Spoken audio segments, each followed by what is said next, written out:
Jemaat yang dikasihi Tuhan Yesus Kristus, Shalom. Bagaimana kabarnya? Luar biasa, puji Tuhan, semoga sehat selalu dan ada sukacita buat kita semua. Puji Tuhan, kita dapat berkumpul di rumahnya pada pagi hari ini dengan hati yang bersukacita untuk memuji dan memuliakan namanya. Presbiter bertugas mengucapkan selamat datang dan selamat beribadah di hari Minggu 3 sesudah Epifania. Kiranya ibadah yang kita lakukan saat ini boleh berkenan di hadapan Tuhan dan kita diberkati olehnya. Pemberita firman dalam ibadah saat ini akan disampaikan oleh Pendeta Dona Eviva Kastanya Pindongo, Sarjana Muda Teologi. Jemaat Tuhan, mari bangkit berdiri. Kita akan bersama-sama menyambut firman Tuhan yang hadir di tengah-tengah persekutuan kita.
Jemaat Tuhan,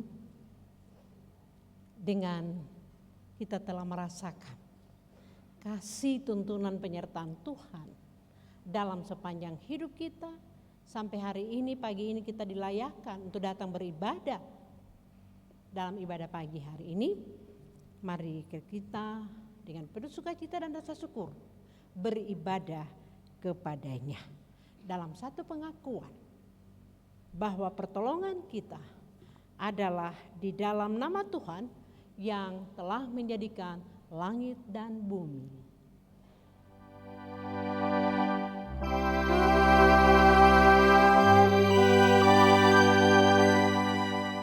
Terpujilah Tuhan hari demi hari. Dialah yang menanggung beban bagi kita. Allah adalah keselamatan kita. Terimalah salam, kasih karunia dan damai sejahtera dari Allah Bapa dan Kristus Yesus, Juru Selamat kita, menyertai Bapak, Ibu, Saudara, adik-adik yang beribadah pagi ini. Dan menyertaimu juga.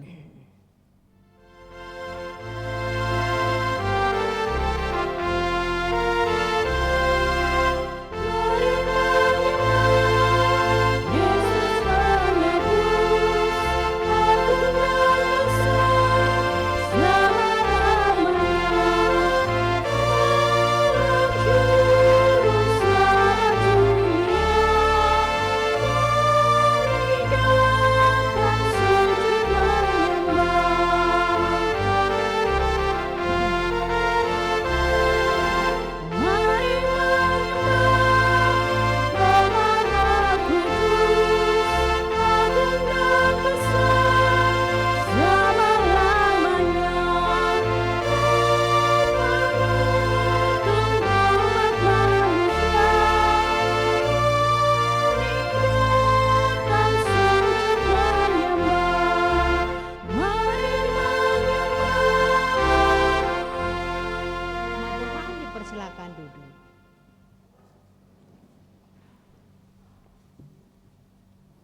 Jemaat Tuhan, dengan rasa sesal dan malu dan dengan kerendahan hati, marilah kita mengaku akan dosa-dosa kita. Ya Allah, kami menyadari dan mengaku bahwa sungguh dosa dan pemberontakan kami banyak di hadapan-Mu, dan dosa kami bersaksi melawan kami. Sungguh kami menyadari pemberontakan kami dan mengenal segala kejahatan kami. Kami telah memberontak dan mangkir terhadap Tuhan, berbalik dari mengikuti Allah kami. Kami merancangkan berbagai pemerasan dan penyelewengan.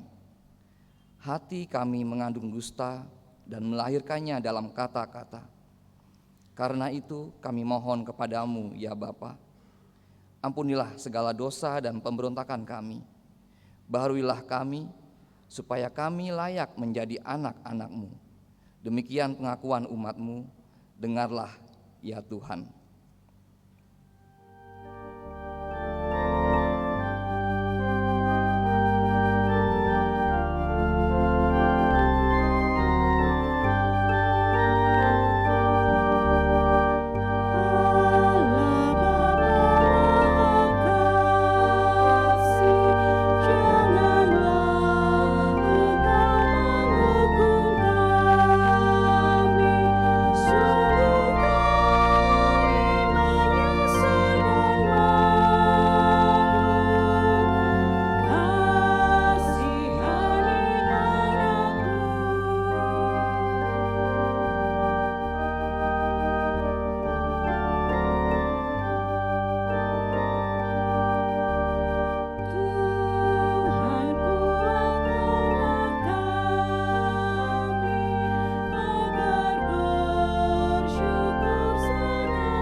Jemaat Tuhan, kepada setiap kita yang telah datang kepada Allah, membawa pengakuan dosa-dosa kita di hadapan Allah, dan kita mau bertobat, dengarkanlah berita anugerah berdasarkan Mazmur 65 ayat 3 dan 4 yang menyatakan, hai engkau yang mendengarkan doa, kepadamulah semua orang datang menghadap karena bersalah.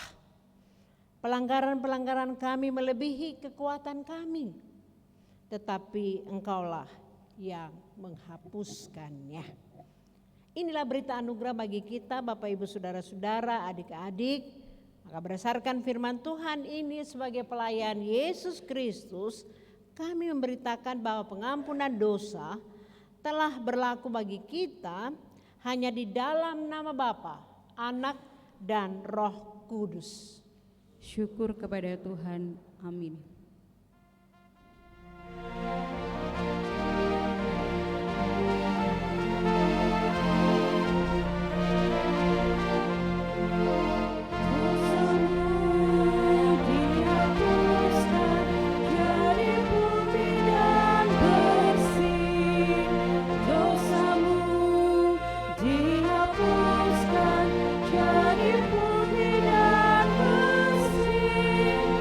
Meskipun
nama Tuhan, karena dosa-dosa kita telah mendapat jaminan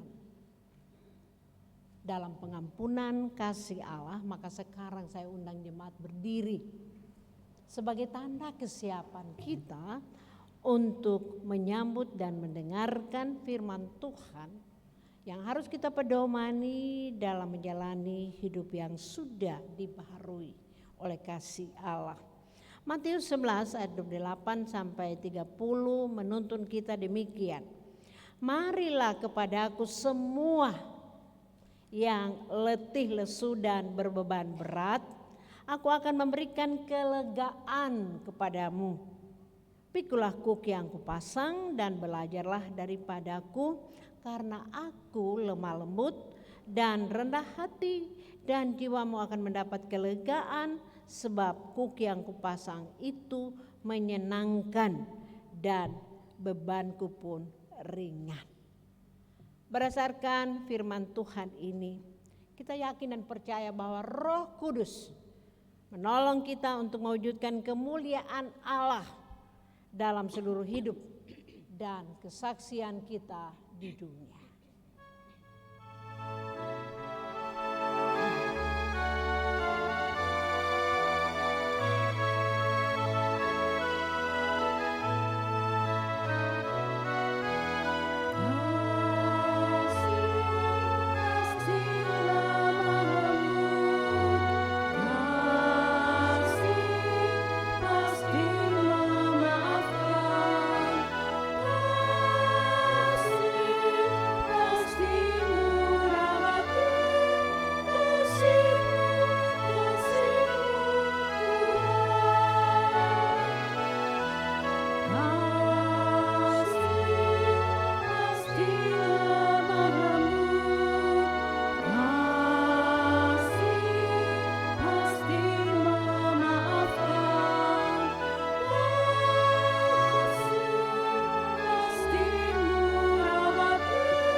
Silakan duduk. Untuk kita masuk di dalam firman Tuhan, kita akan diantar oleh pujian kesaksian dari Pelkat Persekutuan Kaum Perempuan. Mari, silakan.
Sungguhlah Engkau Tuhan penolongku, karena kasih setia Tuhan melebihi semuanya. Terima kasih pujian dari PKP Jemaat Ebenezer. Tuhan memberkati.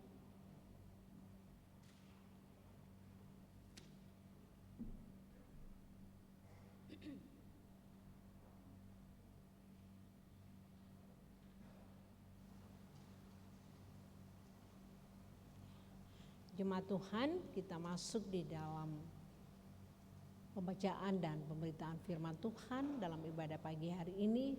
Saya ajak kita dengan kerendahan hati, mari kita masuk dalam hadirat-Nya, kita berdoa mohon bimbingan Roh Kudus.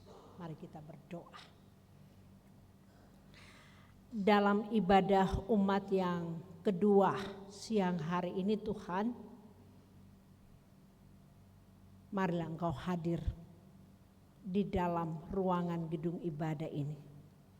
Tapi juga Tuhan, kami mohon Engkau hadir dalam ruangan hati kami yang sudah siap untuk menyambut firman Tuhan yang dibacakan dan diberitakan, untuk memahami isi hati Allah yang harus kami hayati dan kami lakukan dalam perjalanan hidup beriman kami.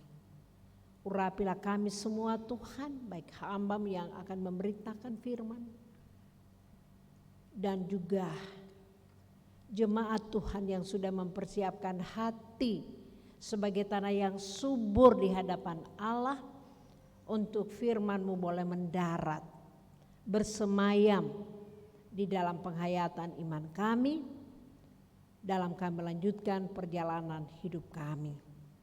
Dengan kuasa Roh Kudus-Mu Tuhan, hadirlah dalam kehidupan setiap kami. Ikatlah hati kami, juga fokuskanlah pendengaran kami. Mendengarkan firman-Mu hanya di dalam tuntunan kuasa Roh Kudus-Mu. Berfirmanlah ya Allah di dalam Kristus Yesus, firman yang hidup dan berkuasa. Kami bermohon. Amin. Mari Bapak Ibu jemaat Tuhan, kita berdiri. Tanda kesiapan kita untuk menyambut firman Tuhan yang dibacakan dalam ibadah siang hari ini.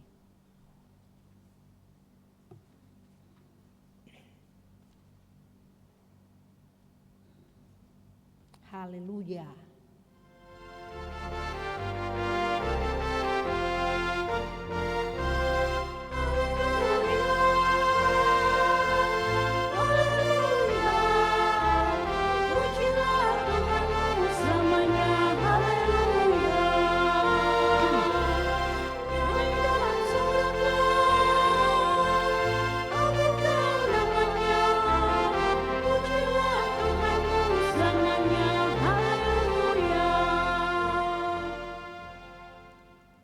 Bacaan Alkitab hari ini dari kitab Kisah Para Rasul pasal 27 ayat 1 sampai 11 yang akan dibacakan dari Alkitab terjemahan edisi kedua yang mengatakan,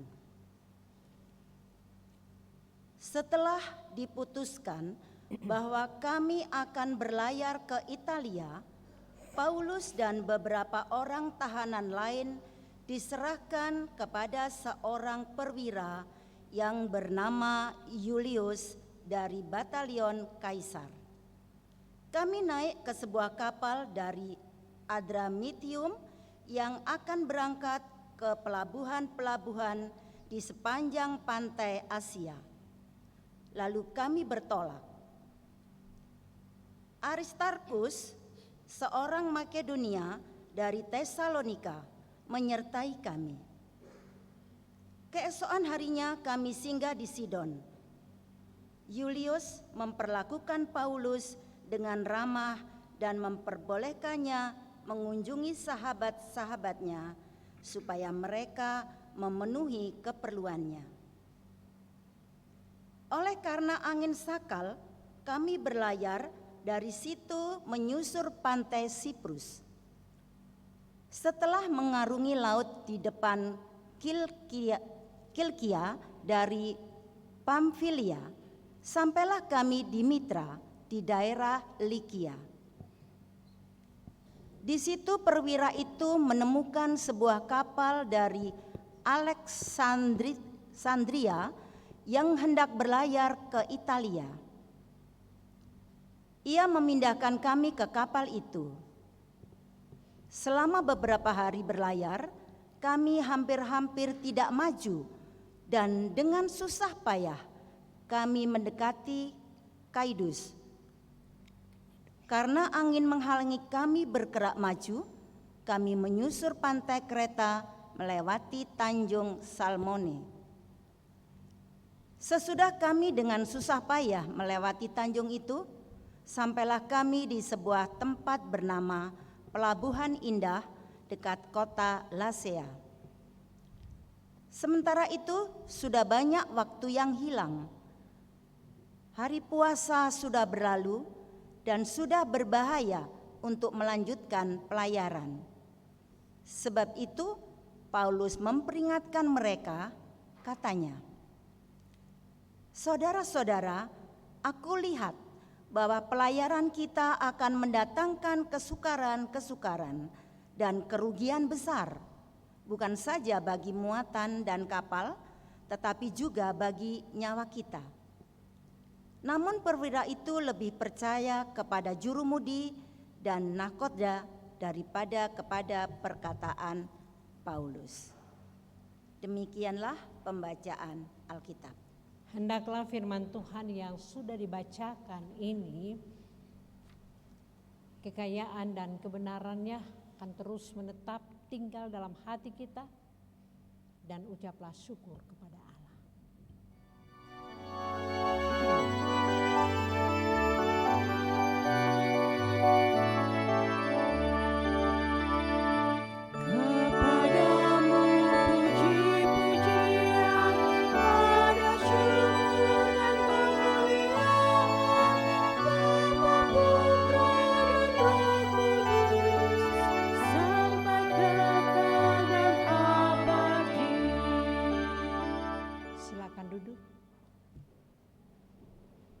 Selamat pagi menjelang siang Bapak Ibu, saudara-saudara, adik-adik semua.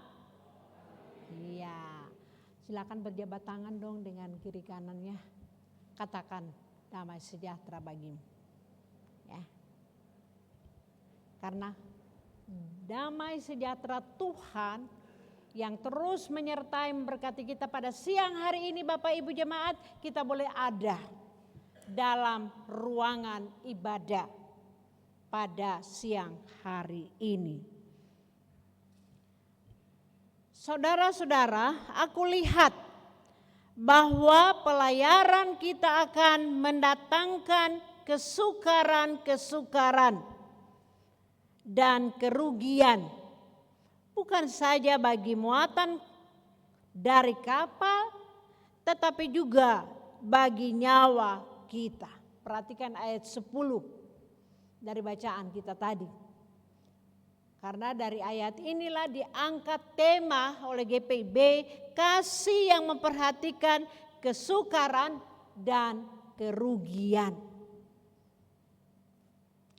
Bapak Ibu jemaat yang diberkati Tuhan, ayat 10. Ini merupakan pernyataan Paulus, ya, yang berisi nasihat kepada perwira yang ditugaskan mengawal perjalanan Paulus dan tahanan-tahanan lainnya menuju ke Roma. Perwira itu namanya Julius. Paulus tengah memperjuangkan perkara hukumnya. Karena itu yang didakwakan oleh pengadilan di Kaisaria, dan tidak tanggung-tanggung dakwaan yang ditimpakan kepada Paulus ini adalah hukuman mati oleh sidang pengadilan pemerintah Romawi yang berkedudukan di Kaisaria. Dakwaan ini juga ditimpakan kepada Paulus atas hasutan, tuduhan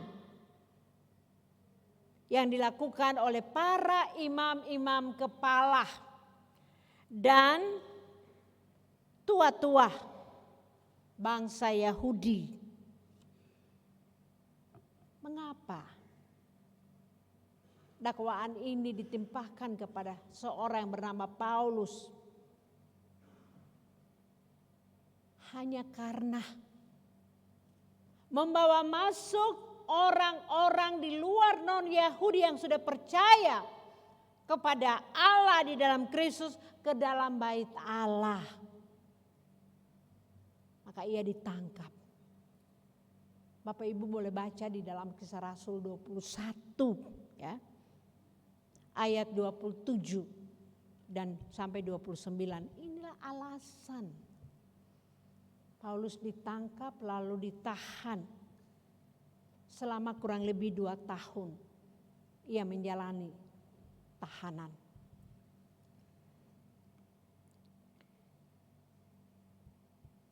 Kemudian selanjutnya Bapak Ibu dan saudara-saudara, dengan adanya pergantian jabatan gubernur di Kaisaria itu, maka kasus Paulus yang sudah berjalan 2 tahun lamanya ini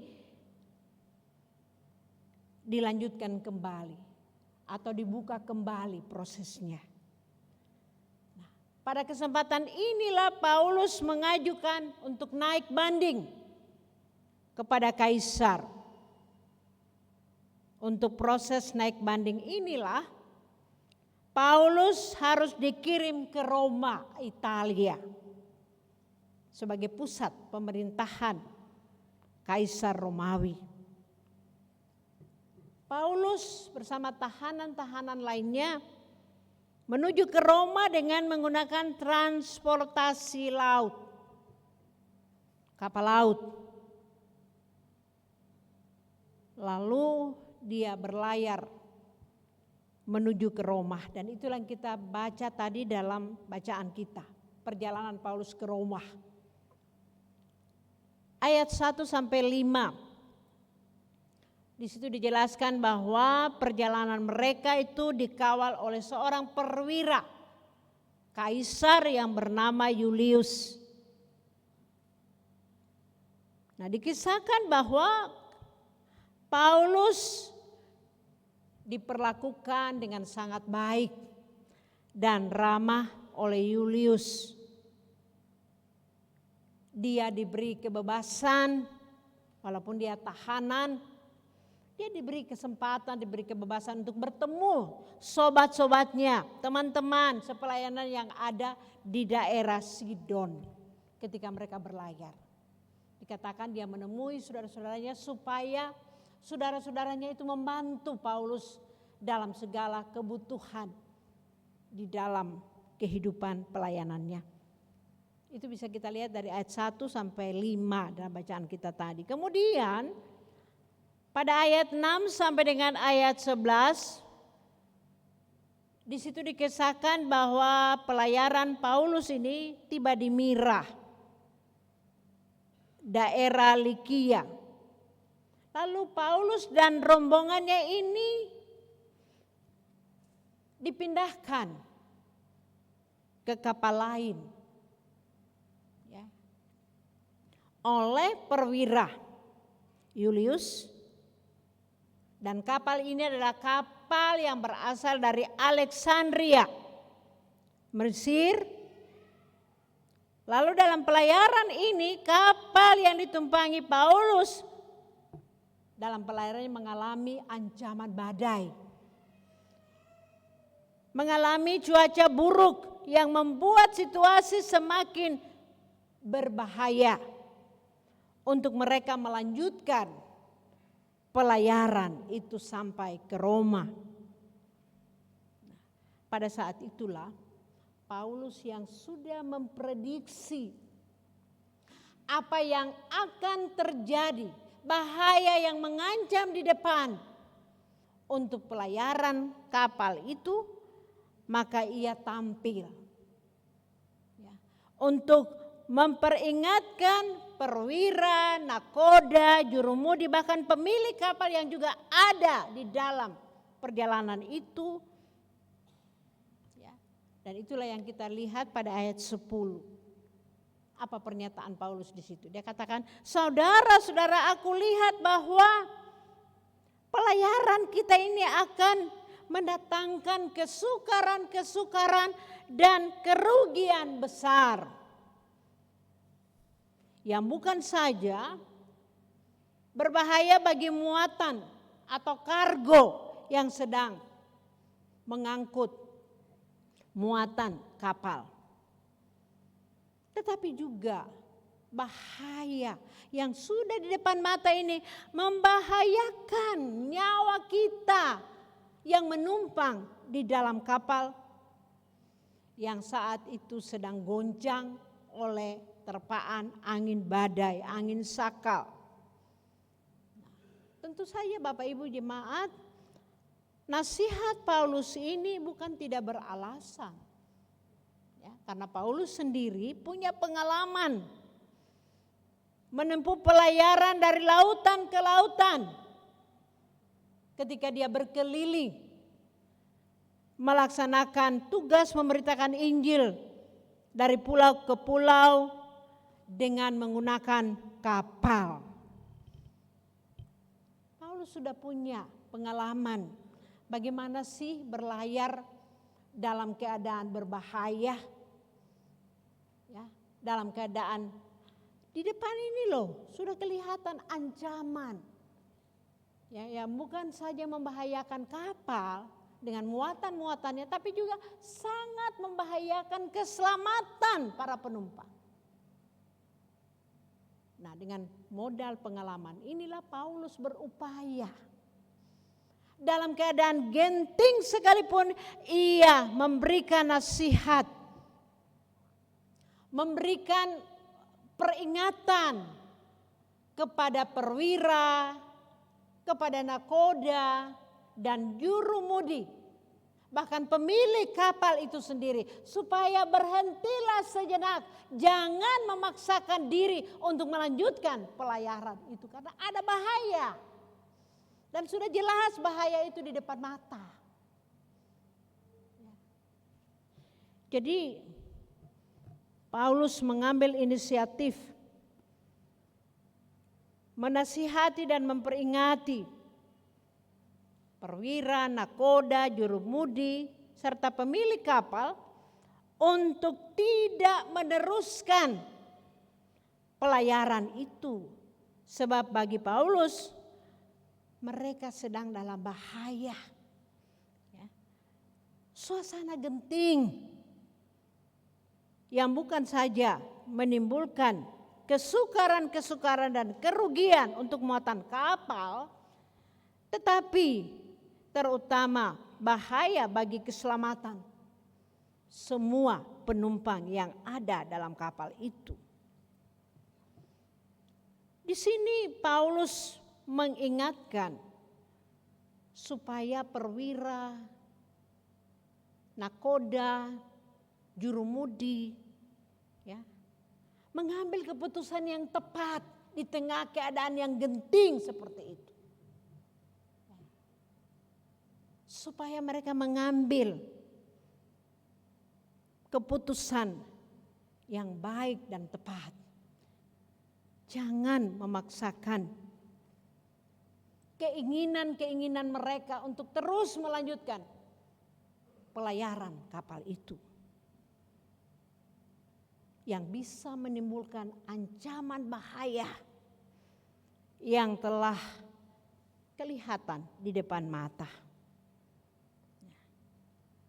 Dengan memikirkan dampak yang lebih besar, yang lebih buruk dari sebuah keputusan yang tidak tepat, itu akan menimbulkan bahaya, menimbulkan ancaman bagi keselamatan banyak orang.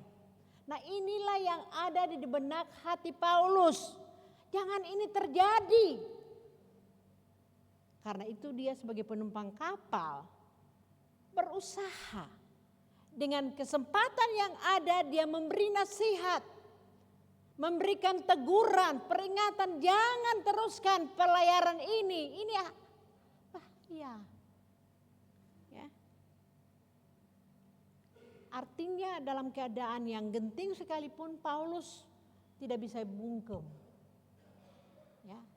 Tidak bisa tutup mulut, tapi dia berusaha untuk buka suara, buka bicara, supaya keselamatan orang-orang di dalam kapal itu benar-benar terjamin. Jadi itulah yang membuat Paulus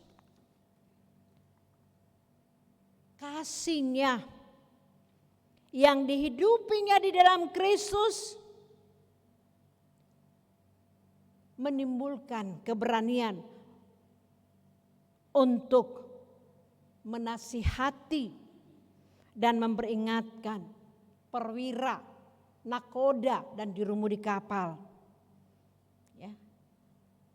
Iman, kasih dan pengharapan ya kepada keselamatan Kristus. Nah, itulah yang dia boleh saksikan dalam nasihatnya. Jangan, pertimbangkan baik-baik untuk tidak meneruskan perjalanan pelayaran ini karena di depan ada bahaya. Ya. Dan Paulus juga sudah tahu apa yang menjadi rencana nakoda, jurumudi, perwira kapal itu, di dalam kapal itu, ya, bahwa mereka tetap bersikukuh untuk melanjutkan perjalanan meskipun sudah jelas-jelas bahaya di depan. Rupanya Paulus tahu itu, ya, karena mungkin ya namanya kapal ya, muatan padat, mau kejar setoran, ya, mereka memaksakan dan memilih untuk melanjutkan perjalanan. Dan itu pun didukung oleh perwira Julius yang mengawal. Karena dikatakan pada ayat 11 bahwa perwira Julius ini lebih memilih percaya. Nah ini, memilih lebih percaya apa yang dikatakan oleh nakoda, oleh jurumudi kapal daripada mendengarkan anjuran Paulus, nasihat Paulus untuk jangan meneruskan pelayaran itu. Dan dalam ayat-ayat selanjutnya dari Kisah Rasul 27 ini kita bisa baca bagaimana bahaya yang menimpa kapal itu. Sehingga akhirnya mereka kandas, kapal itu kandas di Malta. Ya. Dan benar-benar terjadi. Kapal karam dan mengalami kandas. Jadi disinilah kita memahami apa yang dilakukan oleh Paulus. Ya. Bagaimana kasihnya, kasih Allah yang menghidupi dirinya, memperhatikan kesukaran-kesukaran dan kerugian. Dan itulah yang mendorong Paulus angkat bicara. Terlepas didengar atau tidak apa yang dia nasihatkan. Tapi sebagai seorang yang memiliki kasih Kristus dalam hidupnya, dia tidak bisa diam. Dia berupaya menasihati, sekalipun tidak didengar. Ya, tetapi dia berusaha menyuarakan suara hatinya untuk jangan melanjutkan pelayaran itu karena bahaya. Ya.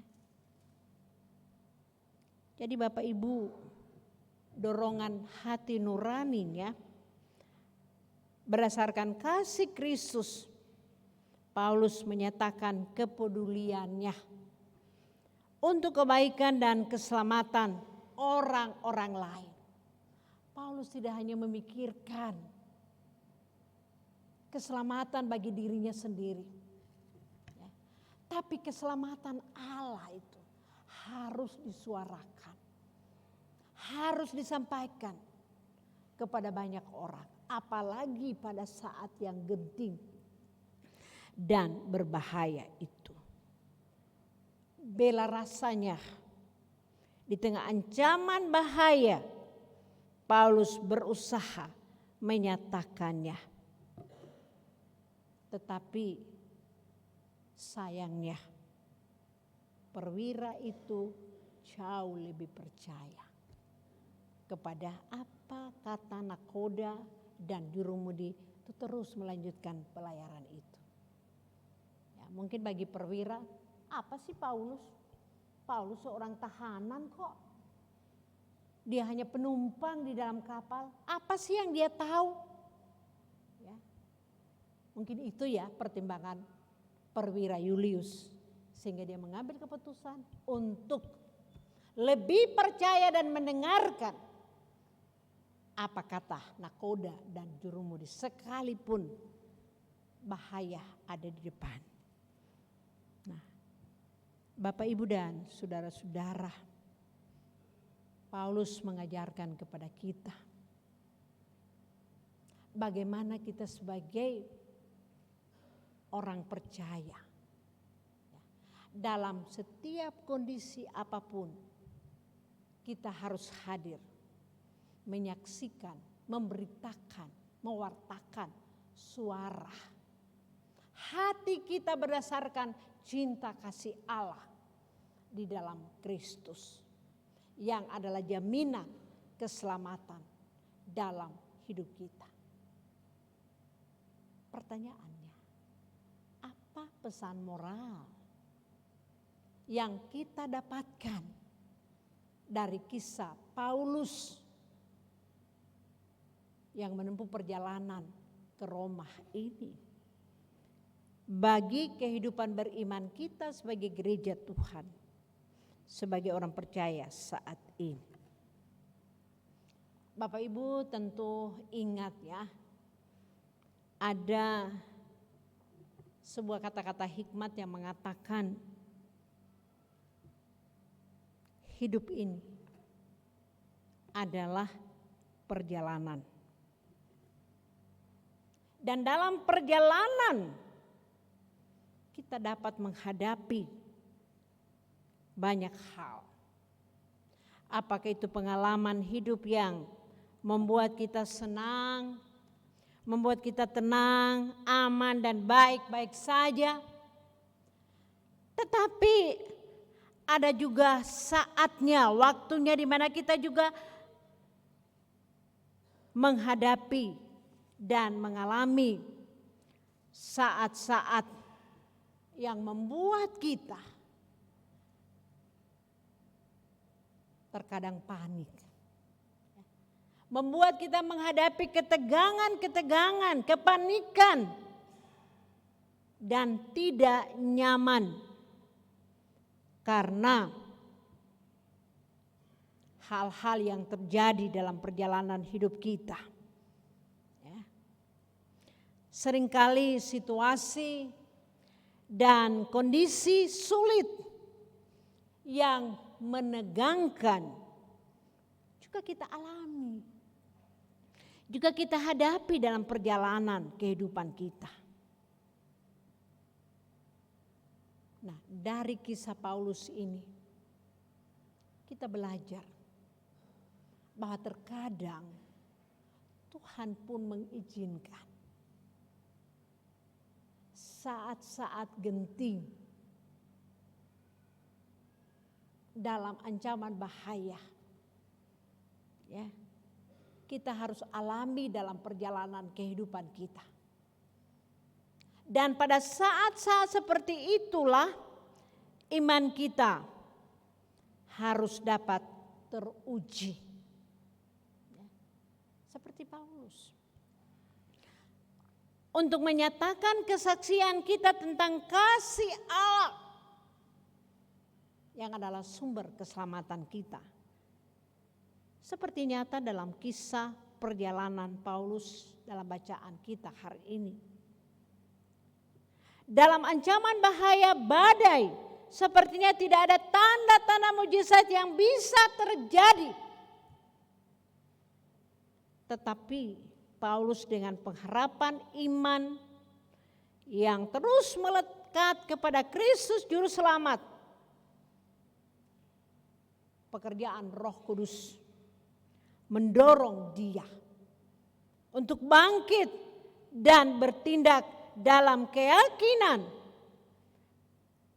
serta tetap tenang dalam ancaman badai yang menerpa kapal perjalanan mereka, menyatakan bagaimana imannya itu dapat mempengaruhi orang-orang di sekitarnya.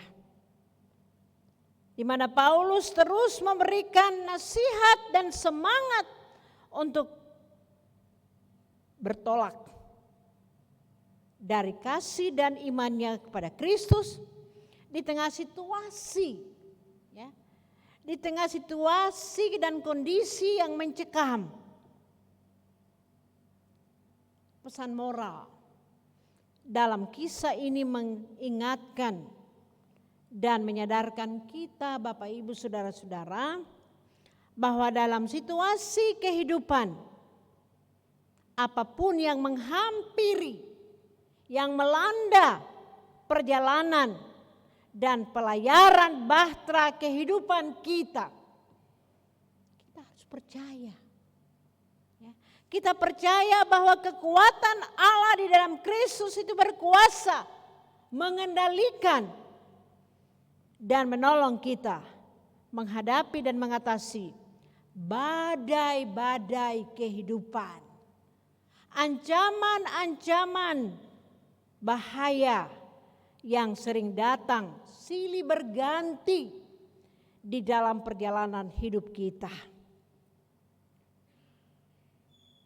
Kita harus yakin dan percaya bahwa kekuatan di dalam keselamatan Allah yang sudah nyata di dalam Kristus haruslah kita andalkan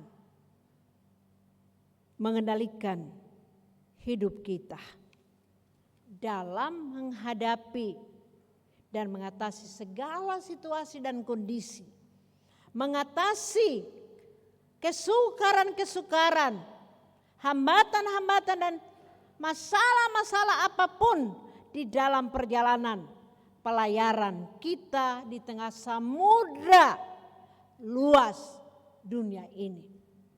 Karena kita tahu bahwa dunia yang kita ada di dalam ini bukan dunia yang baik-baik saja, bukan dunia yang aman-aman saja. Ya. Karena itu kita ingat dan percaya, segala sesuatu yang membuat kita panik, membuat kita tegang dan takut meneruskan pelayaran hidup kita, khususnya di sepanjang tahun 2024 ini, kita hanya ingat satu, Allah, ya, di dalam Yesus Kristus tidak pernah membiarkan kita. Ia hadir untuk pegang kendali kehidupan kita. Ia ada untuk menguasai kendali hidup kita, menghadapi cuaca-cuaca buruk dan gelombang-gelombang badai kehidupan yang terus-menerus datang melanda di dalam perjalanan hidup kita. Mungkin di saat kita beribadah saat ini, ada Bapak Ibu, saudara-saudara yang sedang mengalami goncangan badai kehidupan, apapun itu. Mungkin masalah hidup dalam keluarga, ya, masalah ekonomi, masalah kesehatan tubuh fisik kita yang mengalami penderitaan sakit, masa tua kita yang terus-menerus rentan dengan kondisi fisik kita. Ada banyak badai-badai kehidupan yang melanda hidup kita secara pribadi, ya, secara keluarga, sebagai gereja, ya, dalam perjalanan pelayanan kita di tengah-tengah dunia ini. Tadi di konsistori sebelum ibadah dimulai, saya bercakap-cakap dengan beberapa presbiter. Saya katakan, ya, kita GPIB harus berbenah diri loh menghadapi situasi-situasi sulit ke depan. Ya. Karena ancaman-ancaman di dalam pelayanan kita juga semakin berat, Bapak Ibu. Jemaat-jemaat kita sudah banyak pergi meninggalkan gereja dengan mengikuti aliran-aliran Kristen baru di luar sana. Apalagi sekarang dengan menyebarnya ibadah 1 jam saja. Ya. Yang ada di mal-mal. Ini cukup menarik perhatian warga jemaat untuk hadir di sana dan meninggalkan gedung gereja Ebenezer Surabaya. Ini ancaman, jangan kita tutup mata dengan situasi dan kondisi ini. Banyak jemaat-jemaat kita yang sudah terhisap ke sana. Ya. Sehingga saya katakan, gereja sekarang sudah dijadikan seperti restoran. Tempat kuliner. Ketika makanannya enak, orang datang. Ya. Tapi ketika makanannya itu saja dan kurang enak dirasakan, gereja akan hengkang, jemaat akan hengkang. Cari kuliner baru yang memuaskan keinginan, kebutuhan mereka. Nah ini ancaman loh bagi kita gereja. Jadi saya tadi katakan presbiter harus memacu diri. Jangan tinggal diam saja. Melihat tantangan-tantangan dan bahaya akan melanda gereja ke depannya. Kita harus bertumbuh dan berkembang. Memperlengkapi kapasitas kita sebagai pelayan-pelayan Tuhan untuk merawat iman jemaat. Jangan kita diam saja. Jangan kita merasa puas dengan keadaan yang ada seperti sekarang ini. Tapi ayo mari kita bangkit. Melakukan terobosan-terobosan baru. Merawat iman jemaat supaya tetap eksis dan konsisten di dalam persekutuan, pelayanan dan kesaksian gereja kita. Ebenezer Surabaya. Jangan biarkan jemaat-jemaat kita lari meninggalkan persekutuan kita.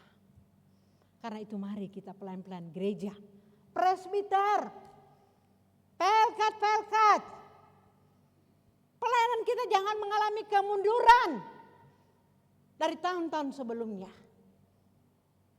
Kita harus memotivasi diri. Bagaimana membina jemaat supaya jemaat mencintai persekutuan, pelayanan, kesaksian, tridharma gereja untuk masa-masa yang akan datang. Ya. Karena pelayanan kita akan terus mengalami banyak kendala, banyak hambatan. Saya tadi katakan dengan jelas, pendeta yang ditugaskan di jemaat itu hanya dalam waktu-waktu periode tertentu, 4-5 tahun pergi. Tetapi presbiter, jemaat ini tetap ada di sini. Nah, bagaimana supaya jemaat ini tetap eksis? Itu tugas kita. Ya. Jangan kita hanya menjadi majelis ibadah minggu, dilihat oleh jemaat berdiri di depan jemaat, di mimbar. Tapi bagaimana dalam kehidupan nyata? Adakah kita berperan sebagai majelis jemaat yang benar-benar hadir di dalam jemaat, dalam pergumulan jemaat, menghadapi mempertahankan imannya untuk masa depan gereja. Kunjungan-kunjungan pelayanan itu harus kita giatkan. Bapak Ibu, saudara-saudara, jangan kita tinggal diam saja ya, menghadapi keberadaan jemaat. Saya baru beberapa bulan di jemaat ini. Saya hampir selesai mengadakan program saya. Turun ke jemaat, mengunjungi. Ada kurang lebih 30 nama warga jemaat yang sakit di rumah. Ya. Saya datangi mereka. Saya lihat kehidupan mereka.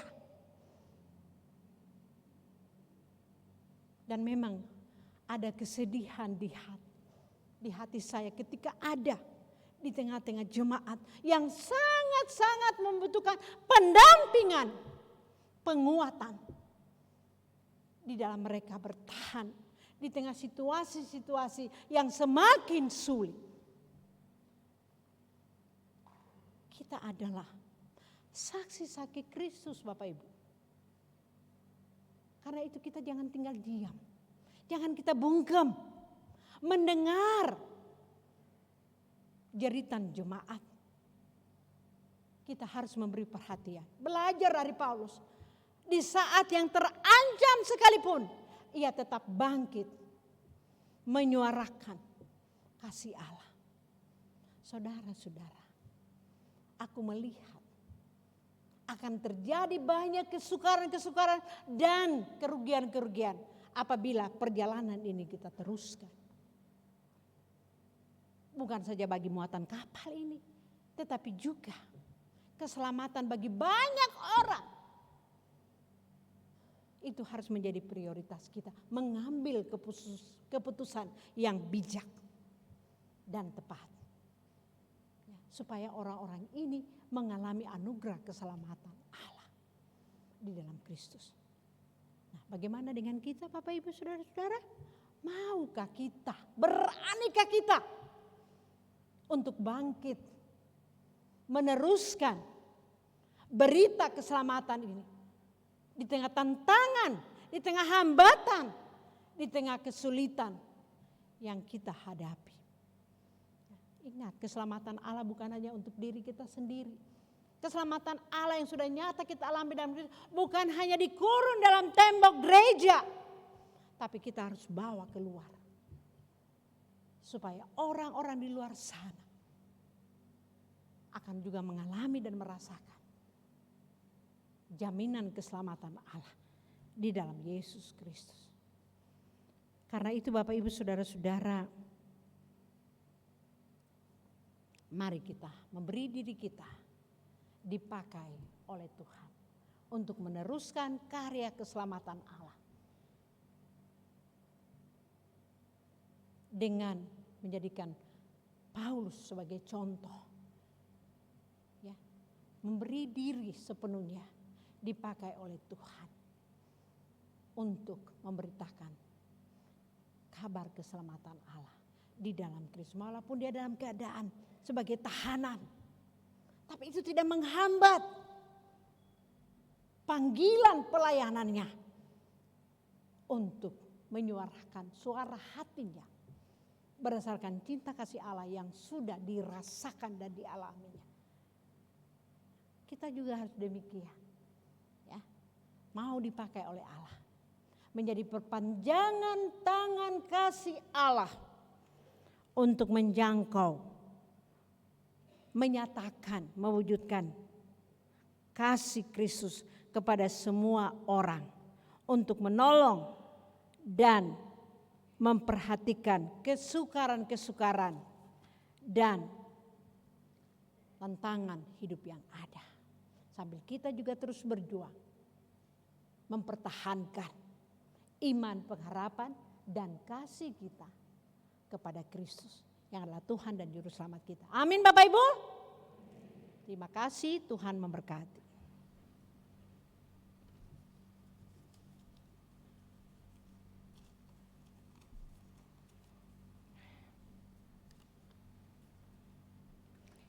Kita aminkan firman Tuhan ini dengan menyanyikan Gita Bakti 258, Bila Badai Hidup Turun.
Bersama gereja dan semua orang percaya di segala waktu dan tempat, jemaat saya undang untuk berdiri, untuk kita bersama-sama membaharui pengakuan iman kita kepada Allah Tritunggal dengan merumuskan kembali rumusan pengakuan iman rasuli dengan hati dan mulut masing-masing kita berkata, aku percaya kepada Allah, Bapa yang Maha Kuasa, Halik langit dan bumi, dan kepada Yesus Kristus anak yang tunggal kita, yang dikandung daripada Roh Kudus, lahir dari anak tanah mahal, yang menderita di bawah pemerintahan Pontius Pilatus, disalibkan, mati dan dikuburkan, turun ke dalam kerajaan maut. Pada hari yang ketiga bangkit pula dari antara Mati naik ke surga, duduk di sebelah kanan Allah Bapa yang Maha Kuasa, dan akan datang dari sana untuk menghakimi orang hidup dan yang mati.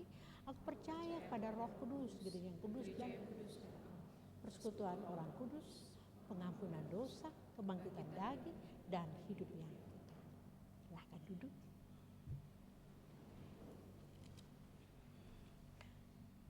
Dengan rendah hati, mari kita datang kepada Tuhan melalui doa syafaat kita. Kita berdoa.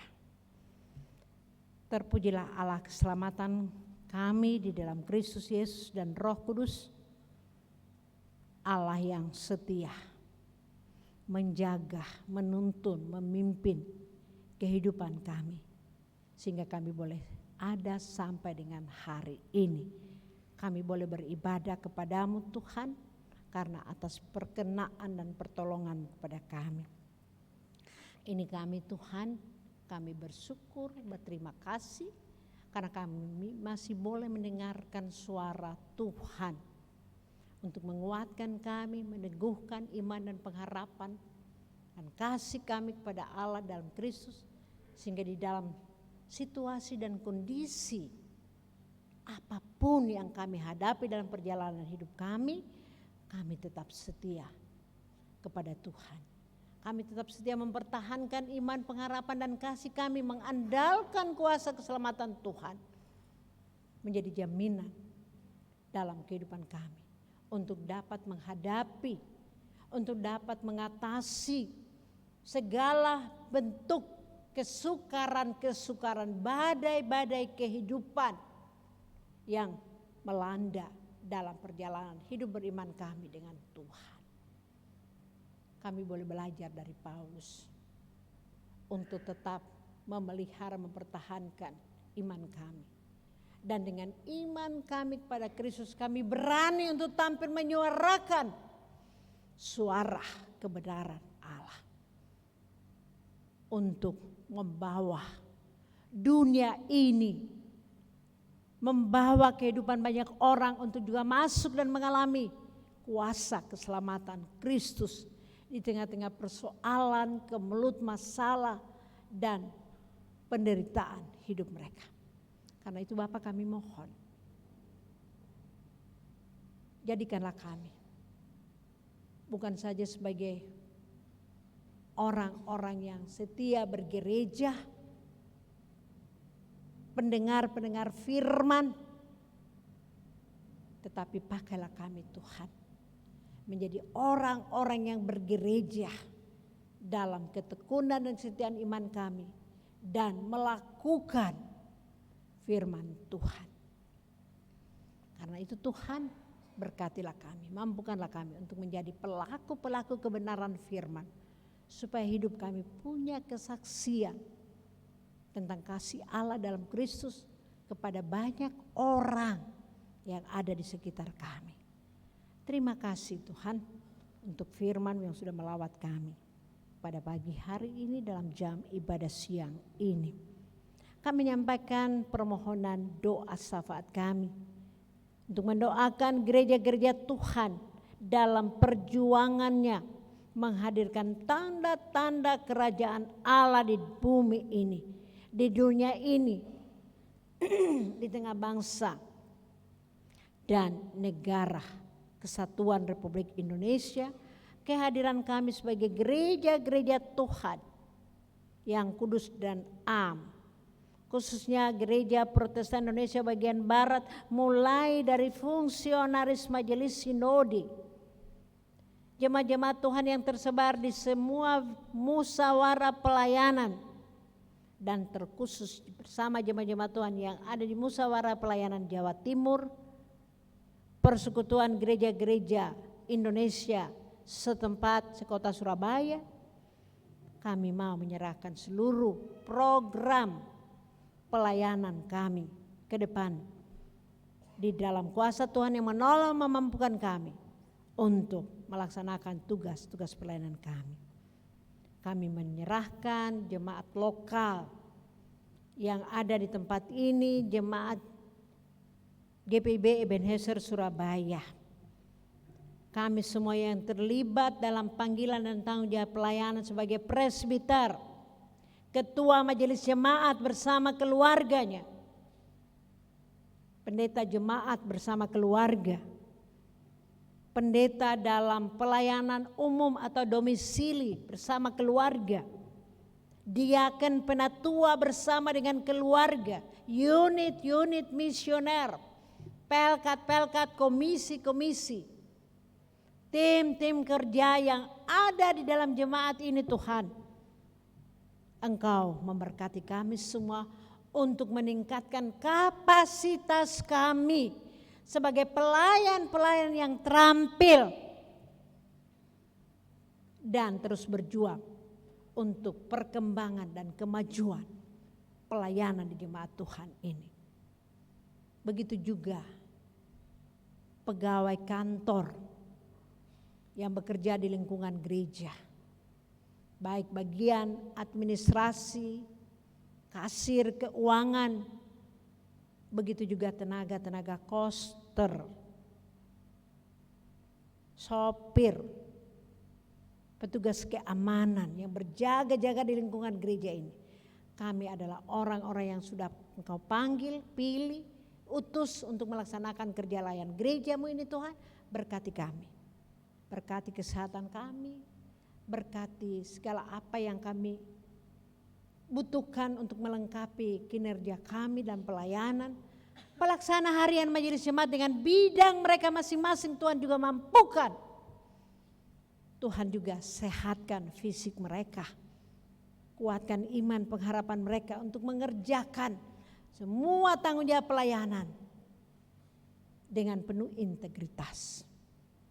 Kami serahkan semuanya kepadamu. Kami juga berdoa untuk seluruh kehidupan jemaatmu, keluarga lepas keluarga, pasangan suami istri, orang tua single parent, janda duda yang sudah lanjut usia, anak-anak, mulai dari balita, remaja, pemuda, dengan lingkup kehidupan dan perjuangan mereka dalam masa pertumbuhan, pergaulan mereka di tengah-tengah masyarakat, pendidikan, belajar, kuliah, masa depan mereka Tuhan, Engkau memberkati. Begitu juga Tuhan, untuk mereka juga menyadari keterpanggilan mereka sebagai warga jemaat.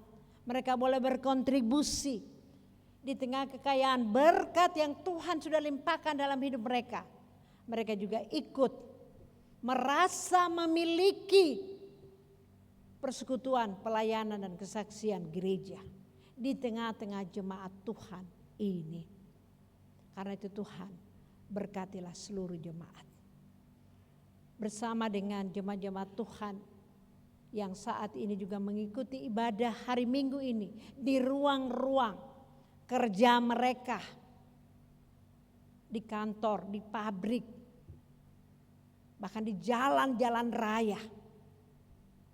Begitu juga mereka yang mengikuti ibadah live streaming di dalam ruang-ruang pergumulan mereka karena sakit, karena beban-beban kehidupan yang mereka pikul dan hadapi dari hari ke hari.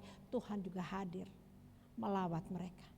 Tuhan juga hadir memberkati mereka agar di dalam melanjutkan perjalanan kehidupan yang ada, mereka tetap kuat, tetap tegar di dalam pengharapan iman mereka kepada Tuhan. Kami teringat untuk mendoakan jemaat-jemaat Tuhan yang berada di dalam pergumulan karena sakit penyakit, dan mereka tetap berjuang untuk mengalami pemulihan kasih Tuhan. Untuk Ibu Asmi Lydia, untuk Ibu JF Yasin, untuk Ibu Mansur, untuk Ibu Yuliningsi Gerung, untuk Ibu Regina Tian Lai, untuk Ibu SP Santoso, Bapak Petrus Ongko Wijoyo, Ibu Dece Palit Ongko Wijoyo, untuk Bapak Stef Sipahelut, untuk Ibu Ana Rincet Takarangkian, untuk Ibu Agustin Daok, untuk Bapak Abraham Patipeiluhu, untuk Ibu Sumini Sumantoko, untuk Bapak Effendi Suhartono, untuk Ibu Iren Jamil, untuk Bapak Rudi Antoni, untuk Bapak J.A. Patipelohi, untuk Bapak Edi Kaicili, untuk Ibu Norce Weni Tampit Tumanan, untuk Ibu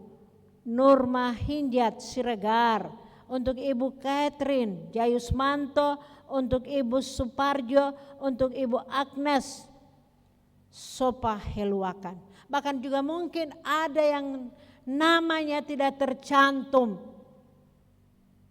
atau mungkin ada di antara kami yang hadir beribadah saat ini juga mengalami problem kesehatan tubuh fisik kami.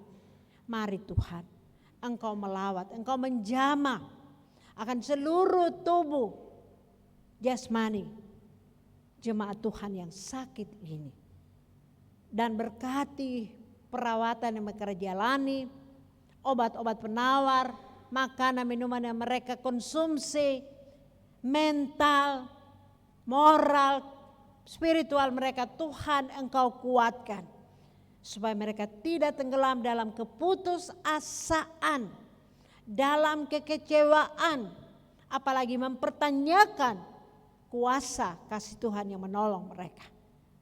Begitu juga Tuhan, kami berdoa untuk jemaat-jemaat Tuhan yang bergumul dalam masalah-masalah kehidupan keluarga, rumah tangga mereka, berkaitan dengan apapun juga Tuhan.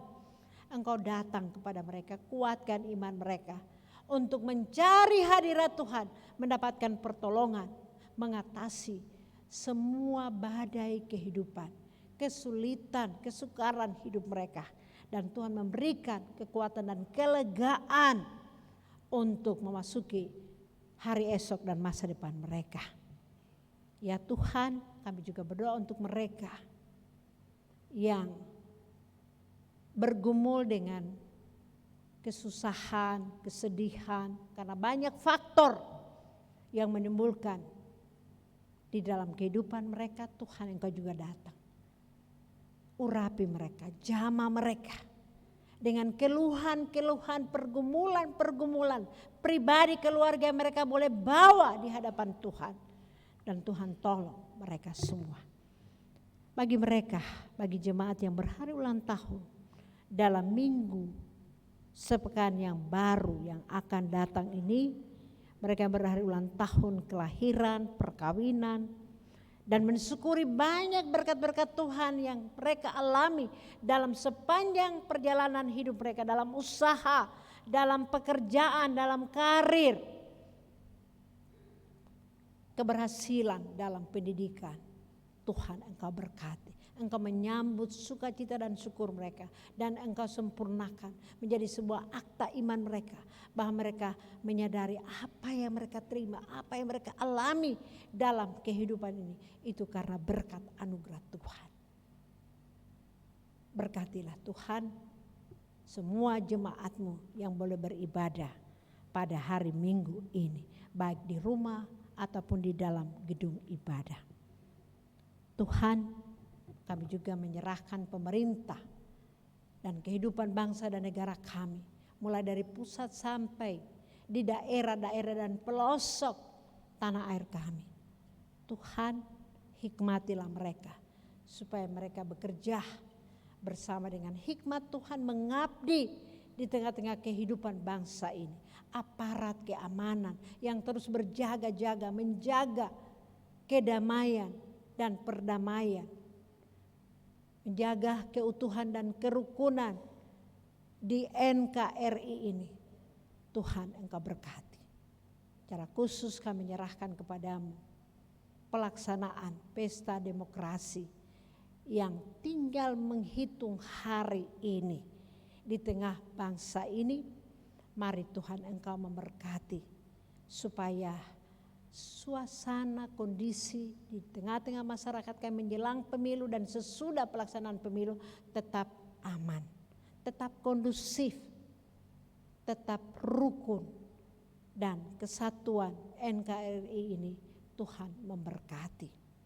Para kontestan yang akan bertarung di dalam pemilihan presiden dan wakil presiden dan calon-calon legislatif, kami mohon Tuhan, Engkau juga persiapkan mental mereka supaya mereka siap untuk memasuki pesta demokrasi dengan tenang, dengan aman, supaya negara ini tetap damai di dalam kasih Kristus. Tuhan, mungkin ada pergumulan-pergumulan, harapan-harapan yang kami bawa di saat kami beribadah pada pagi dan siang hari ini. Tuhan, dengar dan tolong kami untuk menemukan cinta kasih-Mu di dalam setiap persoalan, pergumulan dan badai-badai kehidupan kami. Sebentar kami akan melanjutkan kehidupan kami di pekan kerja yang baru ini. Tuhan tetap bimbing kami, berkati kesehatan kami, iman pengharapan kami untuk tetap mengandalkan Tuhan dan tidak mengandalkan yang lain, kuasa-kuasa dunia ini. Tapi kami tetap setia di dalam kuasa Tuhan. Berkatilah semua kami yang sudah menunjang dan ambil bagian dalam pelayanan ibadah siang hari ini. Kami sebagai presbiter, kami sebagai kelompok paduan suara yang mempersembahkan pujian kesaksian kami tentang kasih Tuhan Sang Penolong kami. Begitu juga sebagai organis, sebagai pemandu lagu, dan sebagai tenaga multimedia. Semua kami menyerahkan semua bentuk pelayanan kami ini untuk hormat dan kemuliaan nama Tuhan. Dan karena itu Tuhan berkatilah supaya dalam pelayanan ini kami juga merasakan kasih dan berkat Tuhan tetap menyertai, memberkati kehidupan kami. Inilah ibadah kami Tuhan, sempurnakan dan kuduskanlah.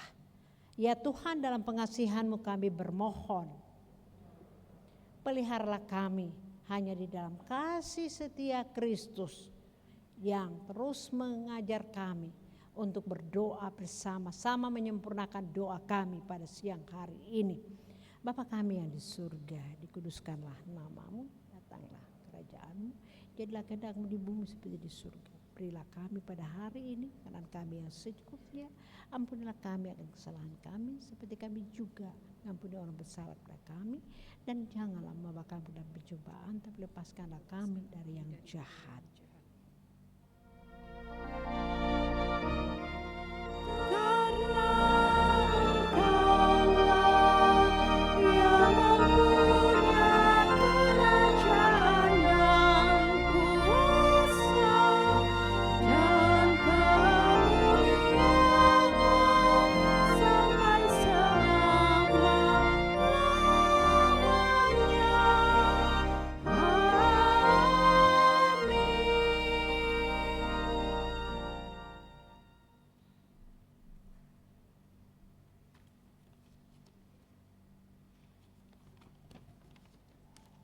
Paduan suara sekali lagi, persilakan.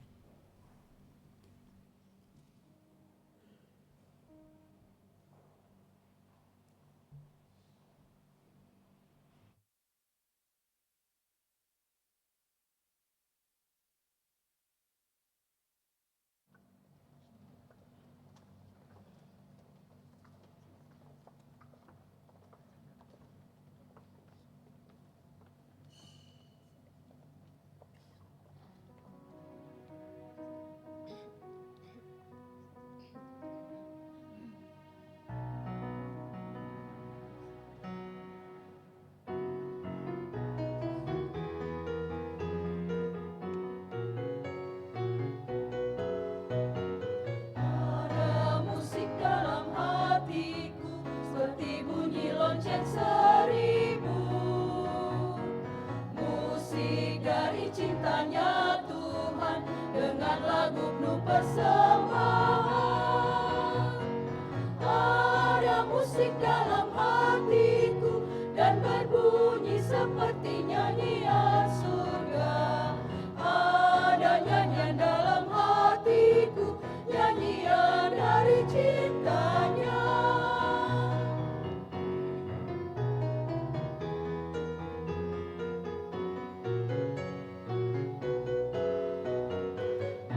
Yang bagai alunan burung atau bunga mawar yang harum, manis dari madu dunia, ada berkat dari cintanya.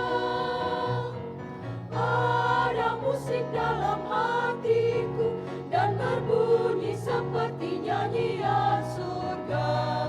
Ada nyanyian dalam hatiku, nyanyian dari cintanya.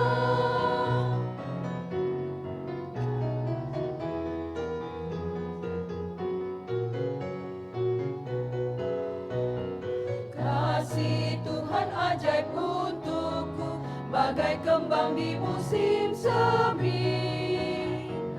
Itulah angin dari surga, meresap di dalam hatiku. Ada musik dalam hatiku dan berbunyi seperti nyanyian surga. Ada nyanyian dalam hatiku, nyanyian dari cintanya. Ada musik dalam hatiku dan berbunyi seperti nyanyian surga. Ada nyanyian dalam hatiku, nyanyian dari cintanya.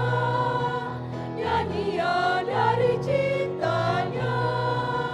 Nyanyian dari cintanya.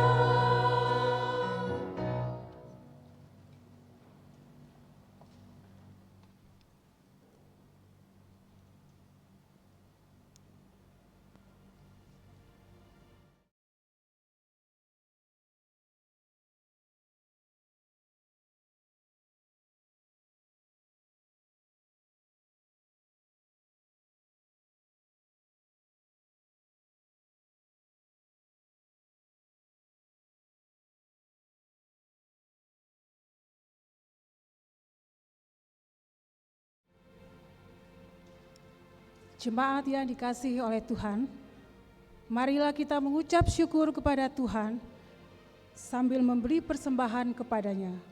Sebagaimana firman Tuhan di dalam kitab 1 Tawarik pasal 16 ayat 29 yang menyatakan, berilah kepada Tuhan kemuliaan namanya, bawalah persembahan dan masuklah menghadap Dia, sujudlah menyembah kepada Tuhan dengan berhiaskan kekudusan.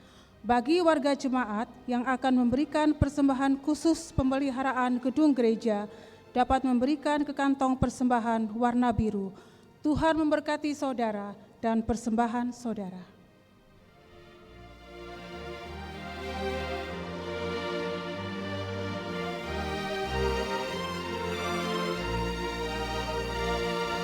Kita bersyukur kepada Tuhan sambil bawa persembahan kepada-Nya,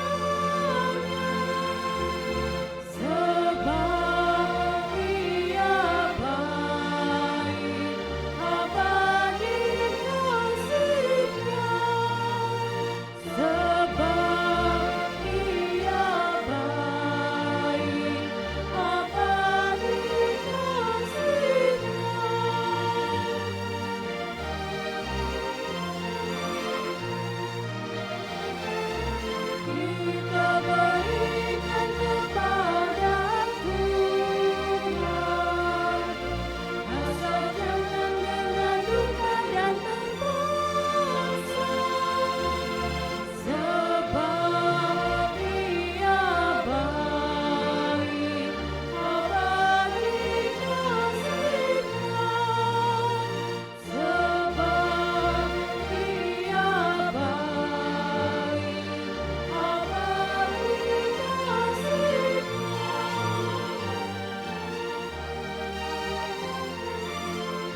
Jemaat, marilah berdiri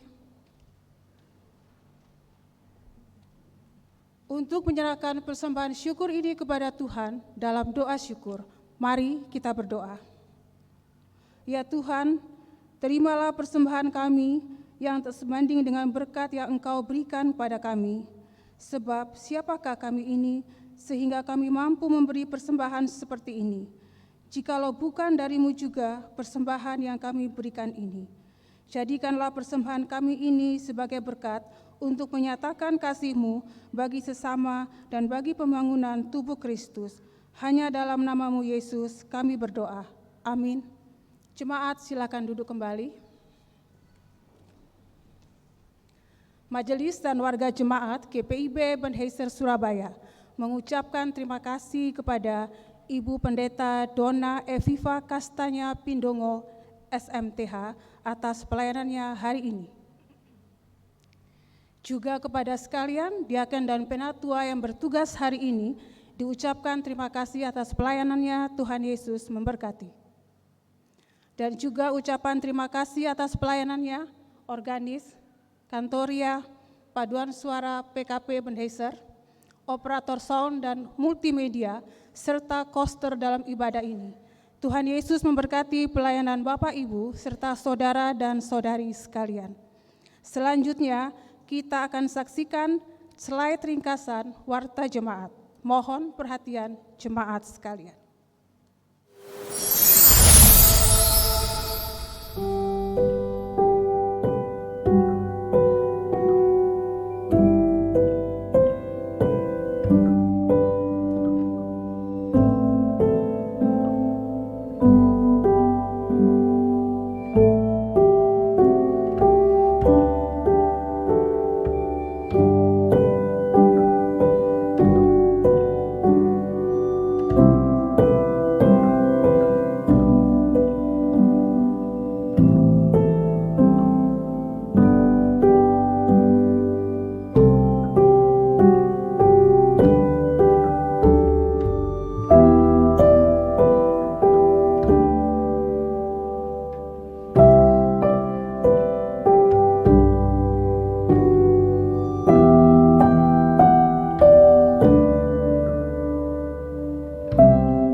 Terima kasih atas perhatiannya. Tuhan Yesus memberkati.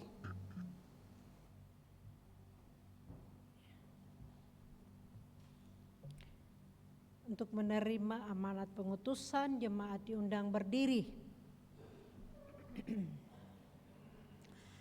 Kita akan merampungkan ibadah liturgi kita, ibadah ritual kita saat ini, dan kita akan meneruskan ibadah aktual, di mana kita membawa kasih Allah yang sudah kita alami di dalam Kristus kepada banyak orang, dimanapun kita hadir dalam kehidupan sehari-hari. Inilah pesan firman Tuhan pada hari ini.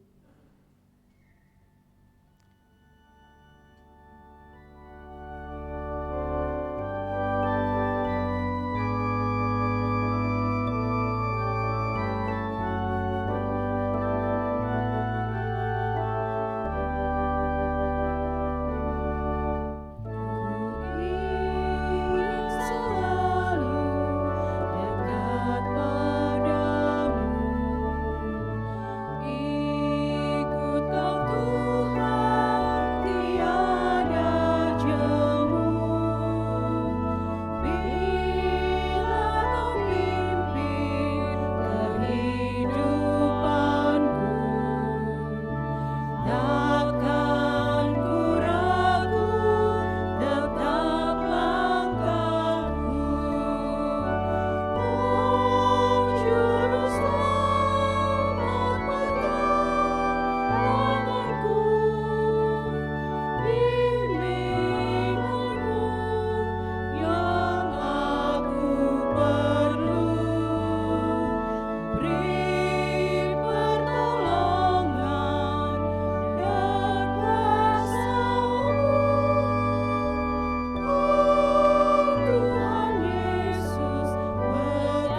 angkatlah hati dan serahkanlah pikiranmu kepada Tuhan, serta terimalah berkat-Nya.